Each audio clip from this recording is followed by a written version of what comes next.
Hey guys, how's it going? I apologize for not getting 2 videos up last weekend. I kind of ran into a little snag. If you watched that last video working on the gravity box, at the end there I put that my glasses started acting up. Well, turns out acting up means they died. I don't know what the heck happened in the 30 seconds between taking the last part of that gravity box video and going to take a picture, or going to take video finishing up working on the tongue, but they just quit working. They won't turn on anymore. So I had to, first thing I did was I emailed the place that I got, or that manufactures them, and the girl emailed me back from out there, and she says, sounds like it might be a battery issue. If you send them in, we'll look them over, and if we can fix them, you'll just be charged for whatever parts we put in them. Like, well, shoot, I'd like to have them back a little faster than that, because not having these glasses kind of puts a wrench into the whole machine here. So I found a pair on Amazon for 50. I think I got these for $54. Well, the downside to them is they're only the 720p instead of the 1080p like I had before, so I'm not too excited about that, but I couldn't really swing the $150 something for the new pair of 1080p's. So I got these for now, and what I'm going to do is send my old pair out to have them try to fix them, and if they can fix them and get them back, I'll start using those again and keep this pair as a backup. I'm not too excited about having the timestamp on here either. It's kind of annoying. But I don't know. Got to make do with what we have, and I'm back at it again. So this was a project I started last Sunday when I didn't have any glasses. I tried taking video of it with my GoPro, and taking video actually worked out pretty good, but I had it inside the camera mount, and the problem with having it inside the camera mount is it doesn't pick up sound for shit, so you couldn't hear anything I was saying. So I just decided to scrap that video, and so Dad went and got the seals this week while I was down at school. So I figured I'd go ahead and make a video putting them back together, because taking it apart wasn't really all that exciting anyway, and I can do everything I explained putting it back together that I did taking it apart. So I guess first things first, we'll start off here. A little bit of cylinder terminology first. This is the piston. Most of you guys probably know this, but for some of you that probably don't. So piston, rod, clevis, and then the piston goes on the rod like that, and then there's a nut, obviously.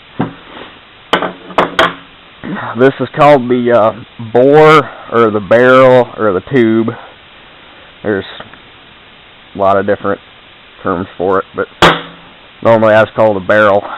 And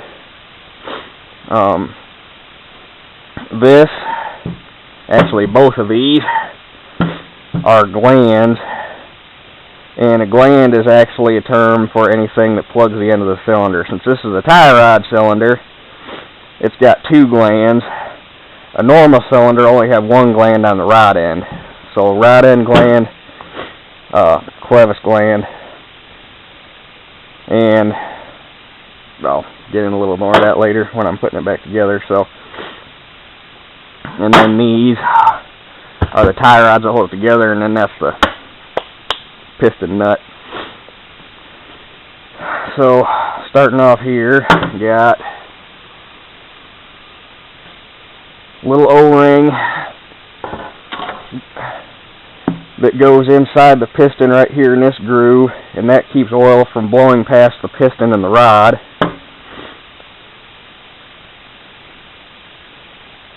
And whenever you're putting the cylinder back together, don't be scared to use grease.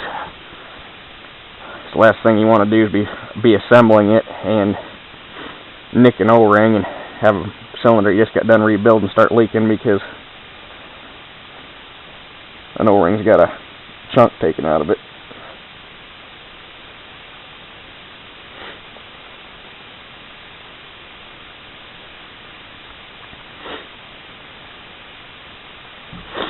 So that's that.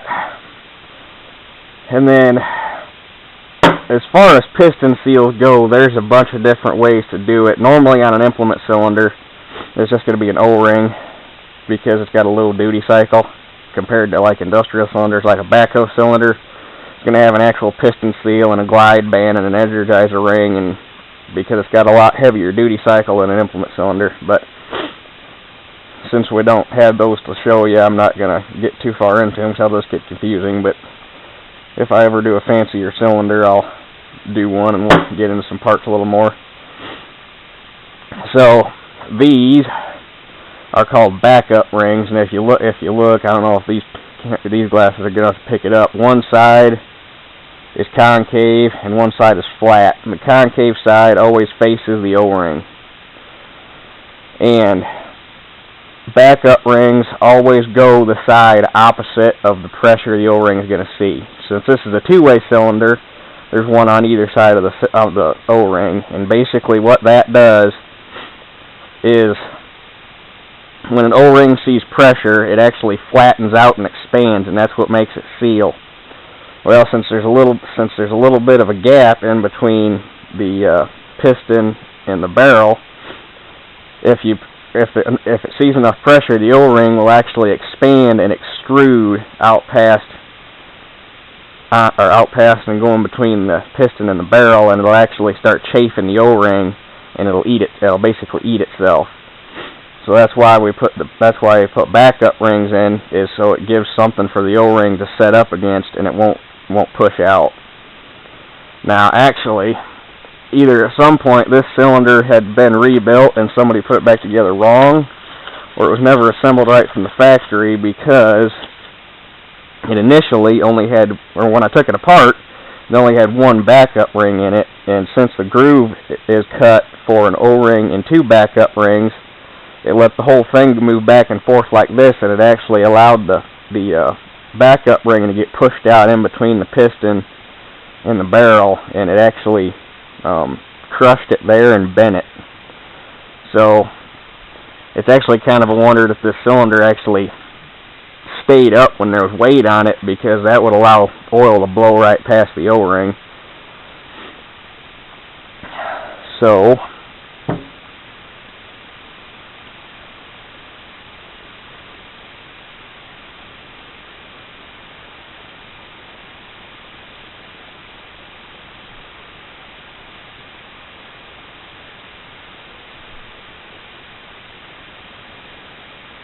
and these can sometimes be a little tricky to get on because they're harder than an O-ring because of the job they're doing.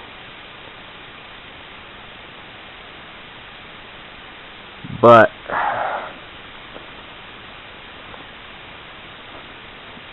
sometimes they're hard to get on, sometimes they go right on. It just really depends on what kind of fit they have and what kind of material they're made out of.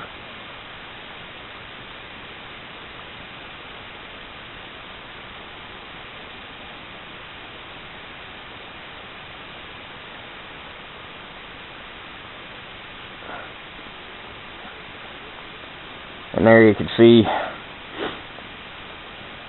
that's how you can tell right off the bat if something isn't assembled right.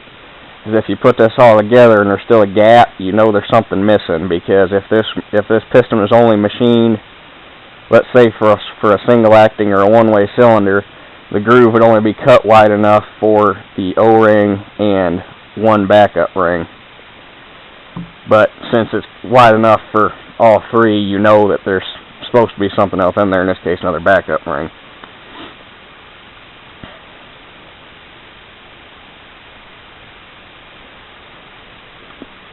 Because the biggest thing that'll kill a seal in a piston, or a seal in a cylinder, or really anything for that matter, is movement that it wasn't actually intended to do.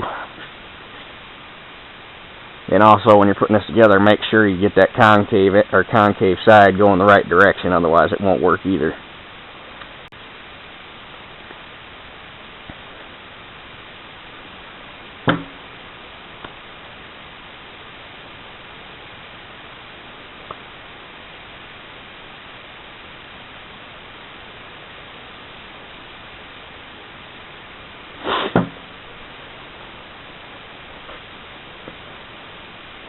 Alright, so there's the piston done. On the gland, this O-ring is technically called the gland seal. And just like with the piston, there's, depending on how the cylinder's made and what kind of duty cycle it was meant to have and all that, it may have an actual seal or it may have an O-ring. But since this isn't meant to move like move in the bore like the cylinder or like the piston does, this doesn't require a backup ring. So it's just stuck there. And then on this one was put together wrong too. So the cylinder or the O-ring that goes in this groove right here is acting as the rod seal, and same as everything else, if this is a heavier duty cycle cylinder, would have there's an actual rod seal made for this application, but for what it is, they didn't use that. And then I should point out too that tie rod cylinders are about the cheapest type of cylinder you can have, which is why you see a lot of them used on implements, is because you don't really need a big expensive high dollar cast barrel cylinder. But when I took it apart, there was just an O-ring in there, and that groove was cut big enough or cut wide enough for an O-ring and a backup ring. So that's probably why, because when I took this cylinder apart, this is where it had been leaking, was from around the rod, and the O-ring or the rod seal had been chafing and had a flat spot wore in it, so it was allowing oil to blow right past.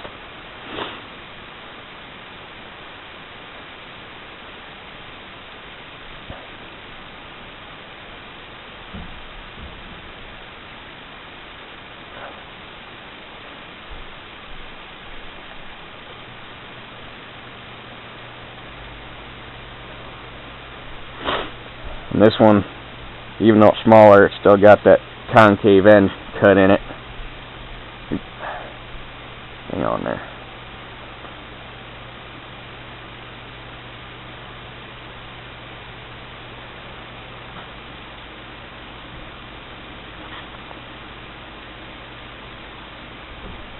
This is going to be fun to get in there. Probably should have put this in first before I should have done, but oh well.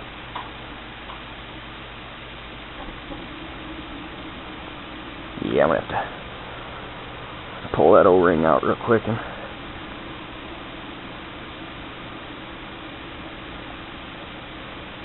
get that.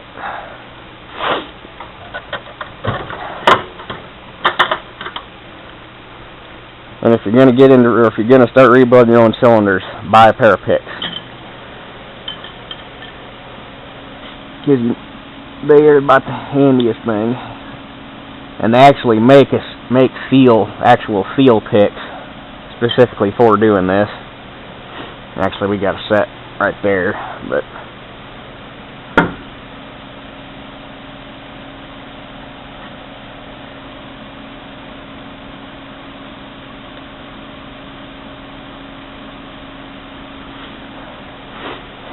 and since this is going to since this O-ring is going to be seeing pressure from this direction, you want to make sure that the O-ring is on the back side of that backup ring.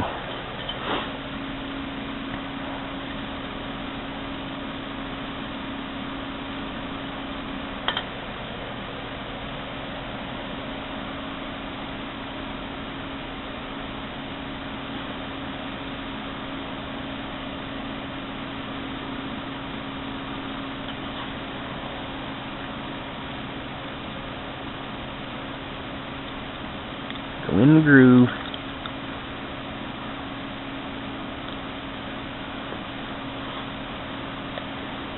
This is where things get a little interesting, is when you start working with the smaller stuff.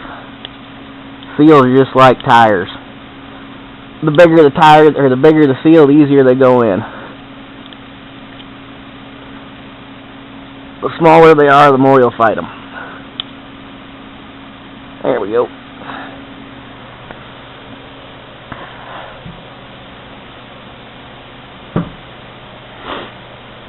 And then on this cylinder, they put a lip seal out here, and it's acting. Hey, Dad, that's the wrong size seal. That's acting as a rod wiper. Huh. They screwed the pooch on that one big time.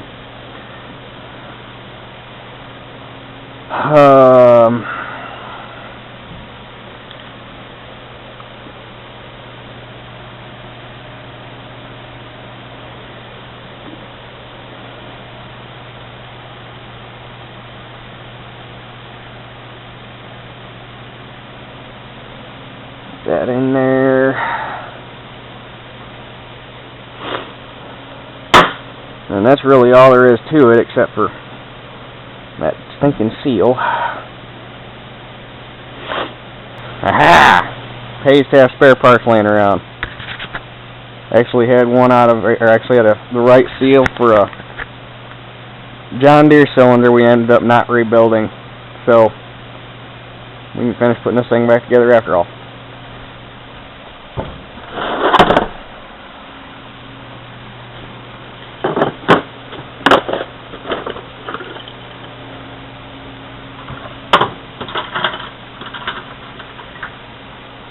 Nope, that's not the box I wanted.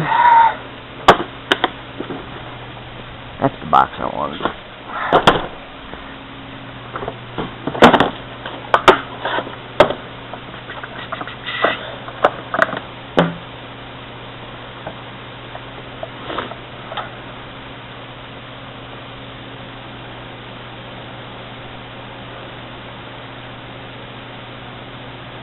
This right here is about the handiest thing. It's a bearing and seal driver kit.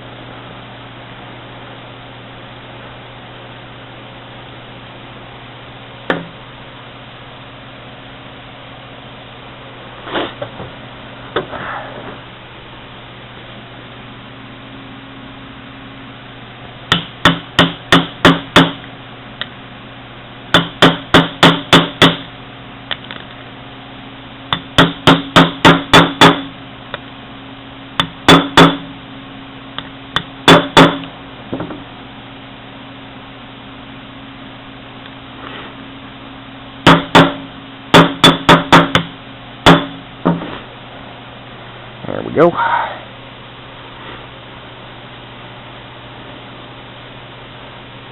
And that pretty much does it for all the seals. Actually, that does do it for all the seals.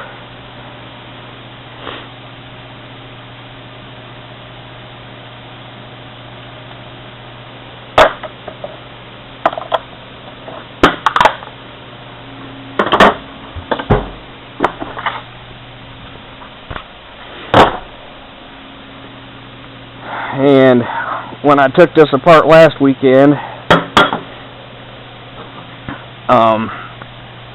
one thing you want to do when you rebuild the cylinders, especially on a tie rod cylinder because they're prone to getting rust rings on both ends, is you want to take a cylinder hone with some medium to fine stones on it and polish or hone the bore. And then if you got fine stones, you don't have to worry about it. But if you got medium stones, coil up a piece of Scotch-Brite in there, put the hone back in, and run the Scotch-Brite in and out of there to polish the bore a little bit. Because when I took it apart, there's a rust ring right here, and there's a rust ring right here where the glands have been sitting, and that will runs the risk of damaging the seals when you're putting everything back together.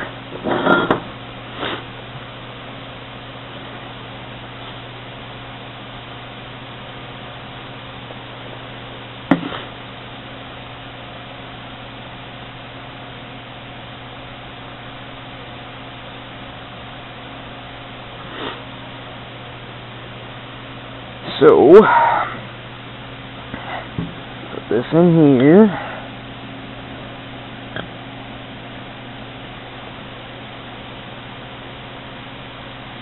Come on. You know you want it.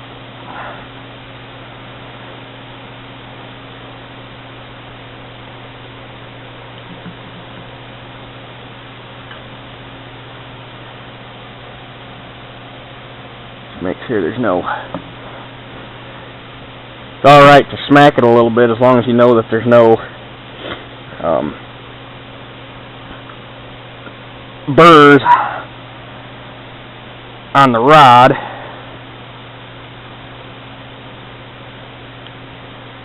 There it went.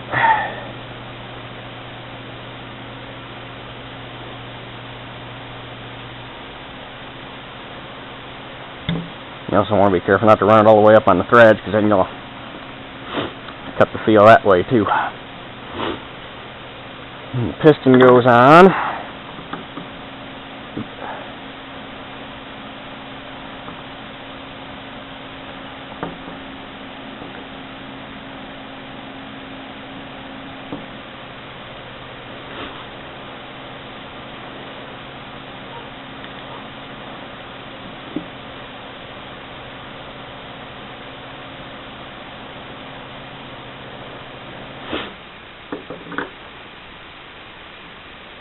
This you want to be careful with, running that little O-ring over them threads.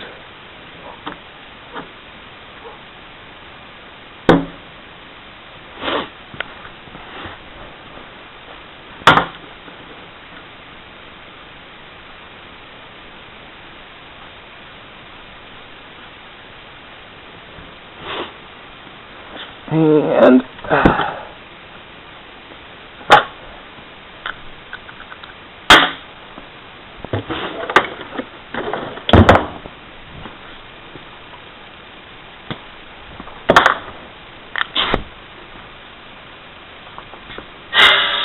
might get kind of loud here.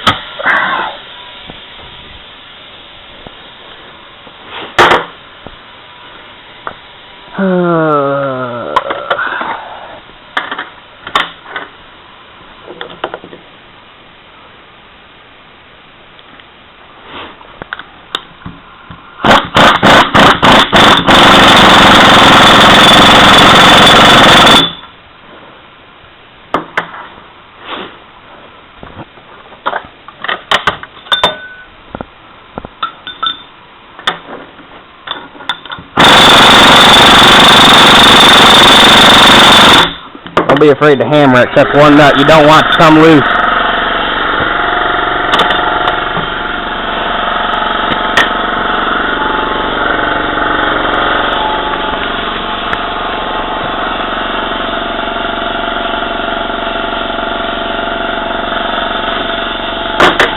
And then this whole deal gets to slide in there.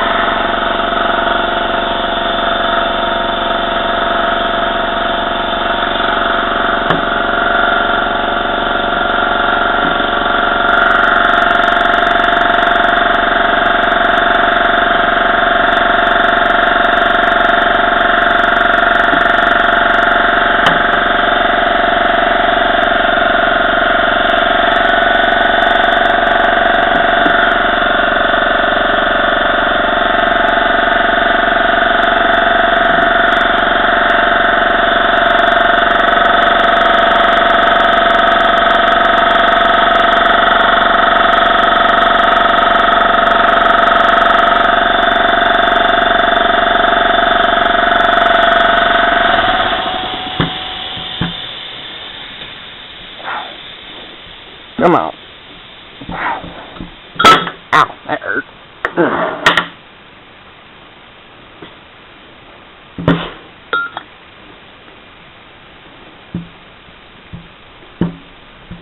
Come on.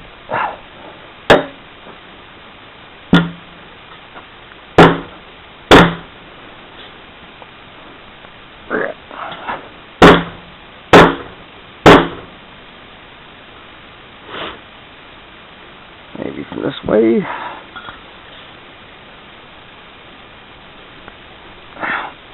Yeah, we're gonna have to.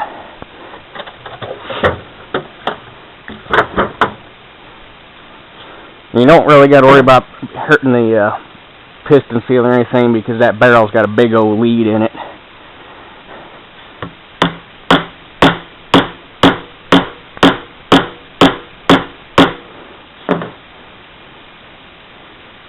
You just want it to be difficult, don't you?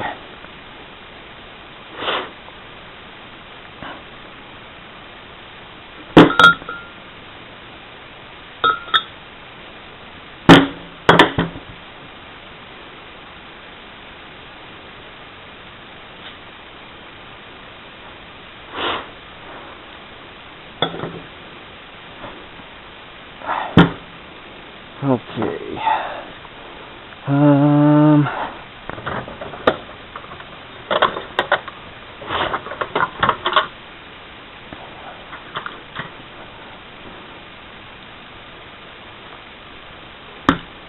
Oh, get up here. Out of the way.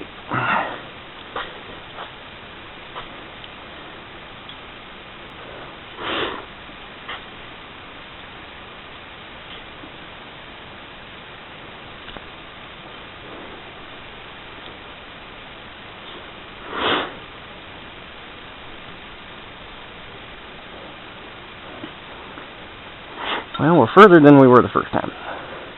It's always good news.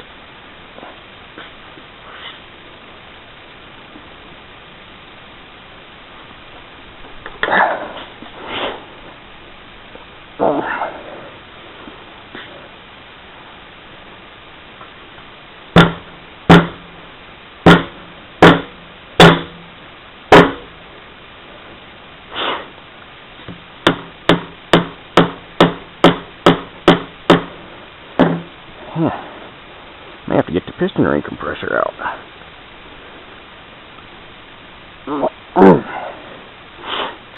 Alright, I got the piston in.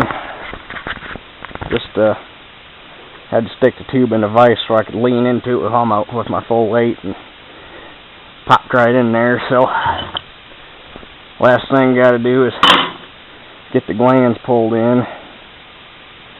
And for that, I'm just going to stick a couple rods in it and suck them in that way. Put them kitty corner from each other. That way I'm pulling square.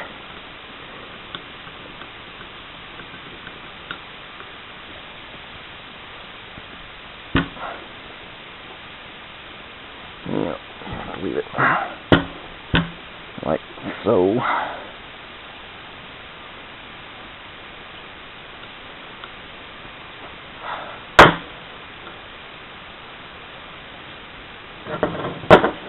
There we go.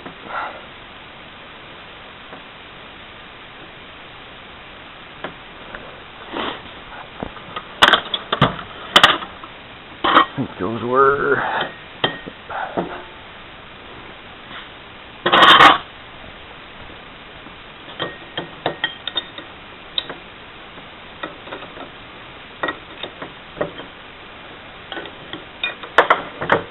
Bring it in steps so it doesn't hurt anything.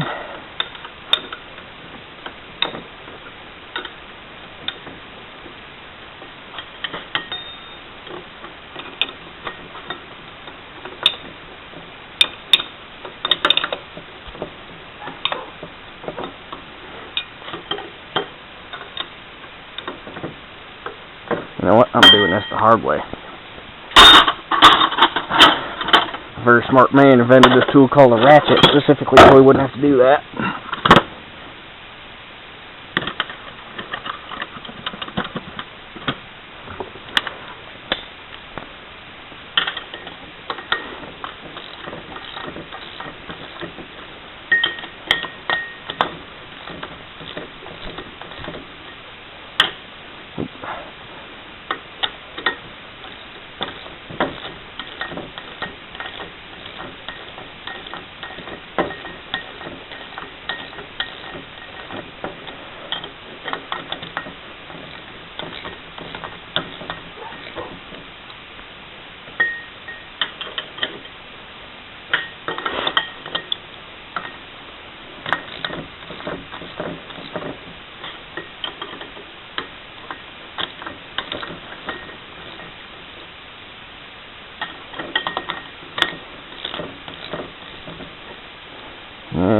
try to get the threads pulled up all the same distance.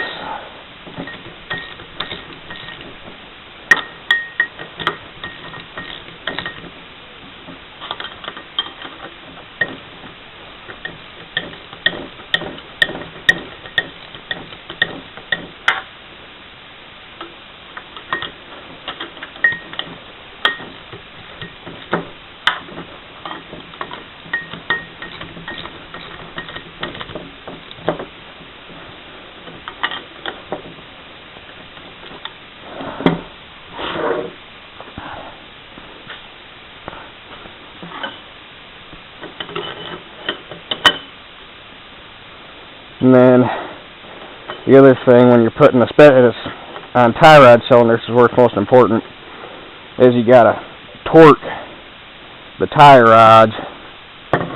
Otherwise, because if you don't get the torque right, when you're running the cylinder, actually sit there and go like this.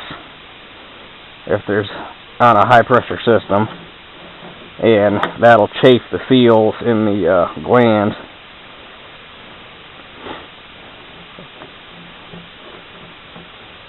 So,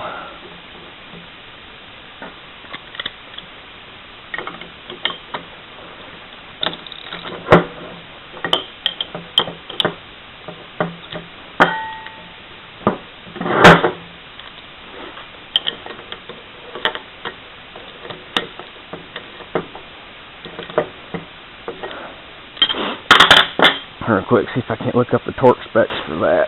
Alright, I looked up the torque specs on the old confuser and actually found a real handy chart specifically for tie rod cylinders.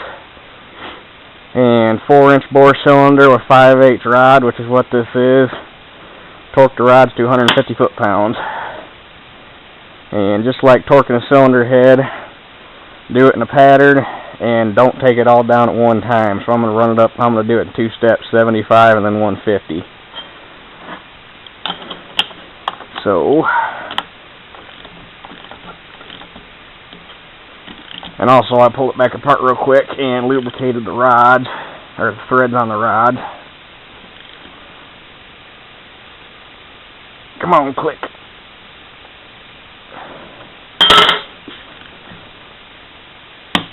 There we go.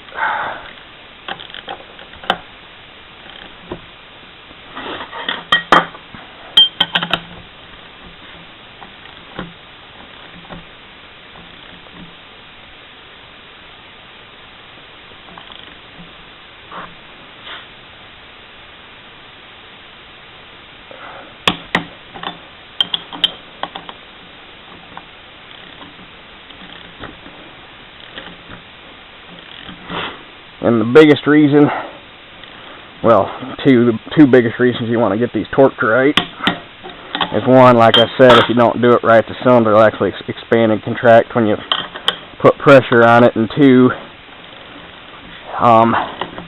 the glands will actually try to twist in the bore, which is also a bad deal.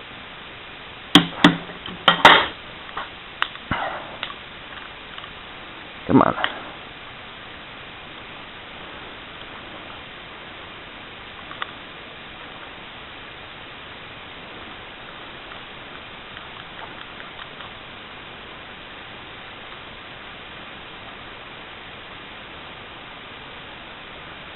And the specs I was finding was 120 to 150. I think for a 8-inch stroke cylinder, we'll run it up to 140 and call it good.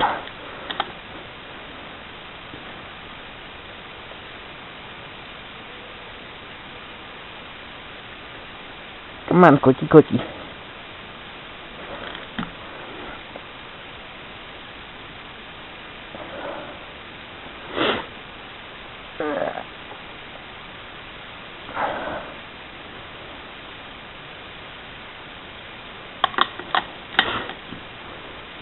Don't know why, it always just freaks me out when you're putting this much torque on something.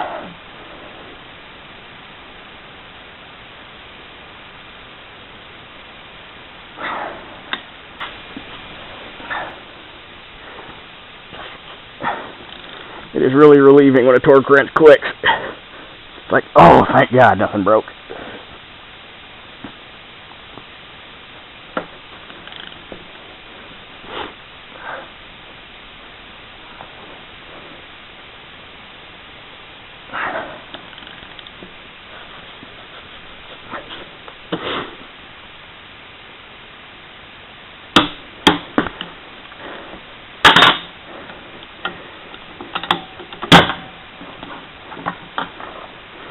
Now,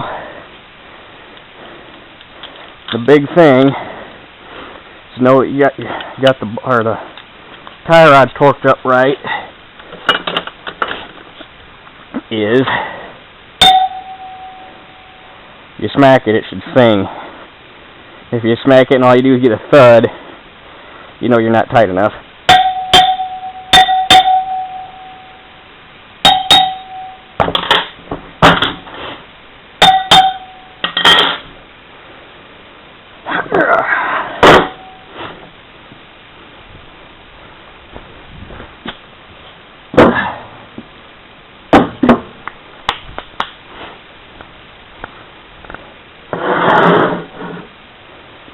So,